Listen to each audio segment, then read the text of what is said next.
Naquele dia, no dia do juízo final, muitos virão e dirão: Senhor, em teu nome profetizamos, curamos enfermos, expulsamos demônios. E eu direi para vocês: apartai-vos, vós que praticais a iniquidade, porque nunca vos conheci.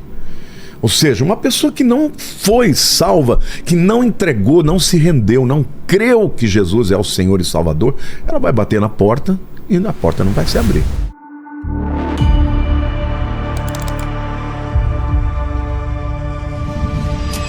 Mas o que precisa para a pessoa ser salva e a pessoa que não foi à igreja, não sabe o que a gente está falando, está pensando agora? Quais as palavras ela pode dizer do coração dela para ser salva agora? Bom, primeiro você tem que crer que Jesus é o Salvador. Porque tem gente que acha que ele é um bom mestre, tem gente que ele é um bom sábio, uma boa pessoa, um avatar. É tudo isso, mas ele é mais do que isso. Não, ele é o Salvador. Por quê? Porque é aquele que deu a vida para nos salvar. Basicamente o que a Bíblia diz é o seguinte: por um só homem entrou o pecado no mundo, e o pecado a morte. E não está falando só da morte física, está falando da morte espiritual. A rebelião do homem afasta o homem de Deus. Deus é santo, é perfeito, e ele não pode conviver com o pecado e nem com o pecador. Então Deus tinha um problema, mas tinha solução também. E a solução é: eu não posso dar a salvação para alguém que não seja perfeito. Ou seja, se eu chamar um fulano, o Buda, ele foi ótimo, mas ele é pecador. Então como é que ele pode salvar se ele também precisa do Salvador? Claro. Então tinha que haver alguém perfeito para se tornar o sacrifício perfeito. Então por isso Deus manda Jesus, que viveu a vida inteira sem nunca ter cometido pecado, para se tornar o Cordeiro que tira o pecado do mundo. Quando João Batista viu Jesus passando, ele falou para os discípulos: eis aí o Cordeiro de Deus que tira o pecado do mundo. Como é que tinha que ser o cordeiro que era levado para o templo para ser sacrificado? Ele tinha que ser perfeito. Ele não podia ter uma sarna, não podia ter um ossinho quebrado, não podia ter uma mancha. Ele era rejeitado, tinha que trazer um perfeito, porque isso apontava para o Cordeiro de Deus que tiraria o pecado do mundo. Então Jesus, ele morreu pelos nossos pecados. Isso não quer dizer: então eu vou poder pecar à vontade. Não, o pecado é horroroso. Ele te amarra, ele te aprisiona, ele tira a sua felicidade, ele abre porta para demônios. Mas não é um pecado que vai tirar você da salvação. Porque se Jesus morreu por você e você creu, e a Bíblia diz: pela graça sois salvos. Não são pelas ações. E isso não vem de vós, é dom de Deus, não de obras, para que ninguém se glorie. Não vai ter ninguém no céu que vai dizer: eu estou aqui porque eu mereci. Não, você está aqui porque você creu em Jesus. Então, que oração uma pessoa tem que fazer? Senhor, eu sou pecador. Posso fazer uma oração? Aproveitar?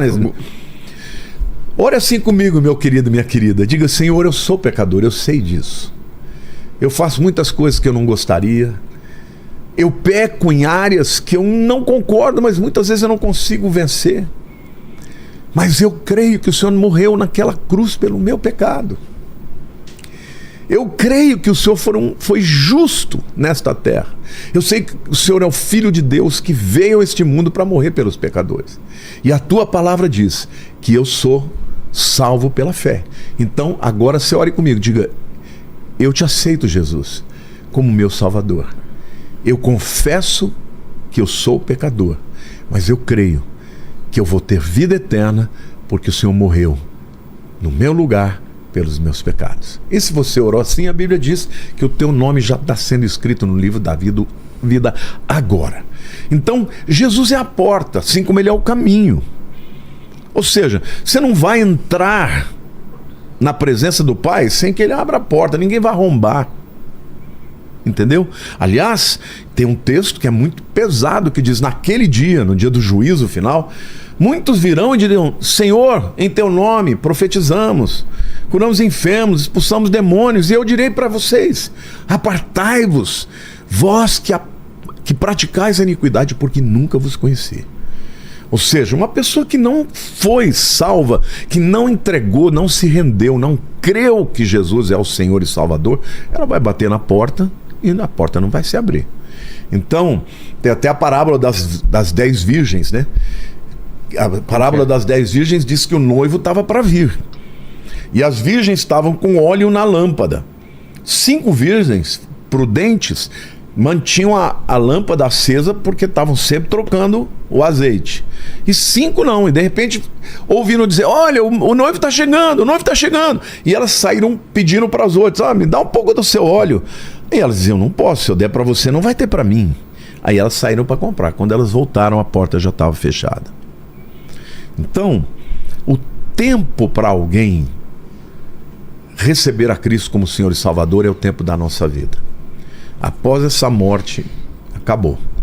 A escolha que você fez já foi feita. E saiba de uma coisa: só pode entrar no aprisco de Deus, na presença de Deus, no lugar do aconchego, da proteção, quem se torna ovelha. E para se tornar ovelha, tem que invocar a Jesus como Senhor e Salvador da sua vida. É lindo isso, né? Muito. Ou seja, quando Jesus diz: eu sou a luz do mundo, ele está dizendo, assim como o sol é fundamental para a vida humana, se não tivesse sol, o que aconteceria com as plantas? Morreriam, né? Morreriam, porque não fariam fotossíntese. Se não tem planta, não tem oxigênio. Se não tem planta, não tem animais herbívoros que se alimentam, né, das plantas. E se não tem os animais herbívoros, os carnívoros morrem. É uma cadeia. É uma cadeia. É isso que aconteceu, como muitos acreditam, que quando o meteoro caiu na península de Yucatán, houve um inverno, né? Um inverno por conta dos bilhões de toneladas de areia que subiu. O sol não entrava, morreram primeiro os herbívoros, depois os carnívoros e foi morrendo todo mundo. Então, quando Jesus fala que ele é a luz do mundo, ele está dizendo que ele é a vida, o que traz a vida, ele é que traz a verdade, é que traz as respostas. Em outras palavras, quanto mais a gente tem dessa luz na nossa vida, a gente não vai andar de maneira errada. Por isso que ele diz, né? Quem me segue não andará em trevas, pelo contrário, terá a luz da vida. O que acontece com uma pessoa que anda no escuro? Quais os perigos que ela sofre? Pô, todos, né? Cair, pisar no buraco, ser atacado. Essa coisa de luz é interessante. A gente é tão viciado, né, em celular. Meu sogro era meu vizinho. Então, eu saí da casa dele, já estava à noite, no meu WhatsApp, respondendo a mensagem. De repente, eu dei uma tapada num banco, o banco virou e eu caí com tudo em cima do banco e a ponta do banco me quebrou 2 costelas. Nossa. Por quê? Porque eu estava lendo ali e eu não tinha nenhuma visão periférica. Se fosse de dia, isso não aconteceria. Mesmo que eu não estivesse olhando para o banco, eu ia percebê-lo, né? Então, assim, eu costumo dizer que a luz de Jesus é o que nos traz vida, nos traz direção. E lá em João 1,4 diz: a vida estava nele e a vida era a luz dos homens. A Bíblia diz lá em Malaquias, né, capítulo 4: para vós que temeis o meu nome, nascerá o sol da justiça, trazendo salvação nas suas asas. Ou seja, existem pessoas que hoje a sociedade quer eliminar Jesus. Você tem países hoje que você não pode falar Merry Christmas. Sabia disso? Eles estão mudando até nos Estados Unidos, em algumas... Não, você não viu que agora o Donald Trump vive falando, né? Aqui nós vamos voltar a falar Merry Christmas. Que era boas festas. Happy Holidays. Por quê? Porque você vai ofender o muçulmano, o judeu. Mas a cultura americana nasceu desse jeito. Agora, eu quero sair do meu país e vou entrar lá e vou querer que eles mudem a cultura por minha causa? Mas a Kamala Harris, na campanha dela, ela fez um discurso dizendo: como vocês ousam falar Feliz Natal? Como vocês ousam? Essa é a narrativa aí dos esquerdinhas. Desculpe, não estou aqui para falar de política, mas querer eliminar Jesus da jogada... eu me lembro que tem um pastor, um filósofo, né? Chamava Ravi Zacharias. Ele falou um dia assim: é engraçado, eu prego no mundo inteiro e na Arábia Saudita, na manhã de Natal, As pessoas encontravam comigo no elevador e falavam Merry Christmas. Lá. Agora, aqui nos Estados Unidos, eu não posso falar Merry Christmas porque isso é ofensivo. Absurdo, Entendeu? Então, Jesus está dizendo: eu sou a luz do mundo, quem me segue não andará nas trevas, mas terá a luz da vida. Porque luz está ligada à vida. Mas luz está ligado também a entendimento, a enxergar melhor com perspectivas mais profundas. Quando você tem a Cristo, você enxerga não só o que está visível. Você enxerga até o que não está visível, né? E quando João fala, né? A vida estava nele. E a vida era a luz dos homens. A luz resplandece nas trevas, e as trevas não prevaleceram. Esse versículo aqui, ele é extraordinário. Primeiro diz que a luz é a fonte da vida. Jesus é a fonte de toda a vida. Depois diz que a luz, ela é a luz dos homens, ou seja, ela ilumina os nossos olhos para que a gente possa ver. E depois diz que as trevas não prevaleceram. Aqui fala de clash, de batalha espiritual.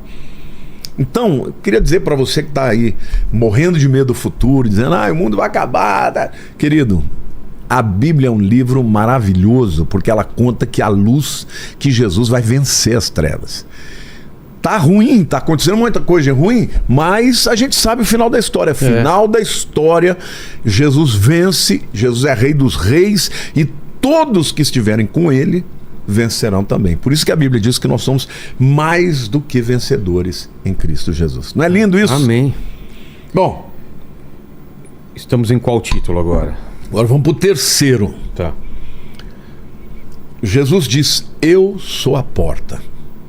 No versículo 7 do capítulo 10 de João, Jesus, pois, lhe afirmou de novo: em verdade vos digo, eu sou a porta das ovelhas. E depois no 9 ele diz: eu sou a porta, se alguém entrar por mim será salvo.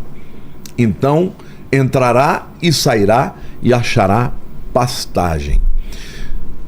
Deixa eu te fazer uma pergunta aqui para ver se você interpreta o texto comigo aqui.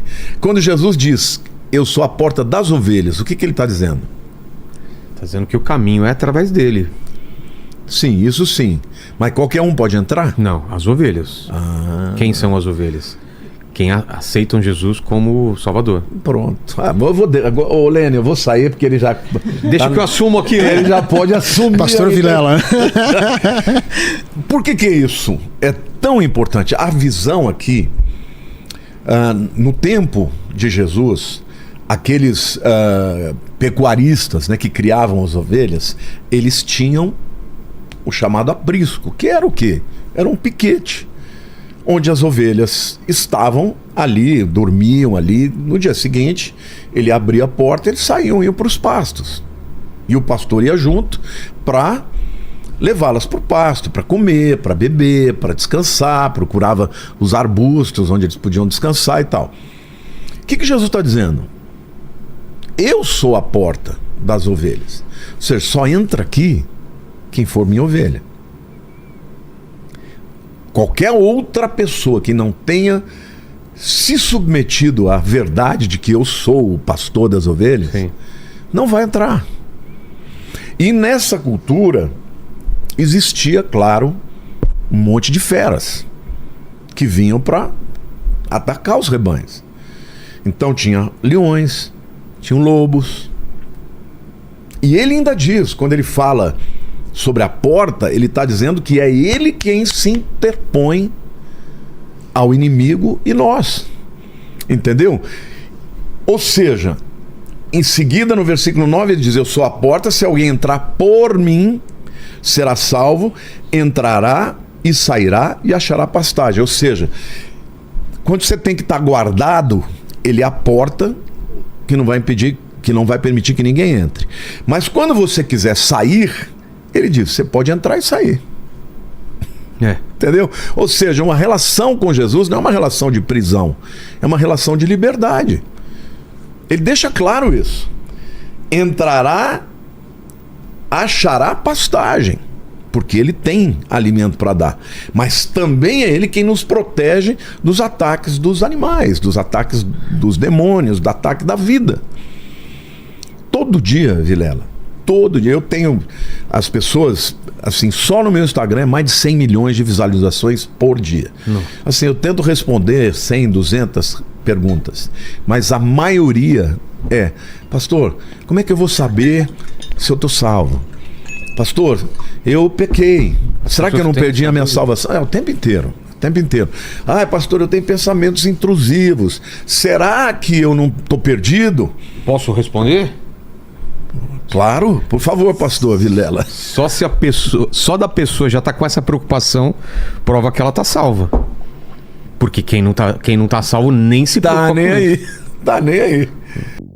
Esse é o Espaço em Cenas. Se você gostou do conteúdo, não se esqueça de deixar o seu like e se inscrever. E se você quiser continuar se informando, assista o próximo vídeo que está aparecendo aqui na tela.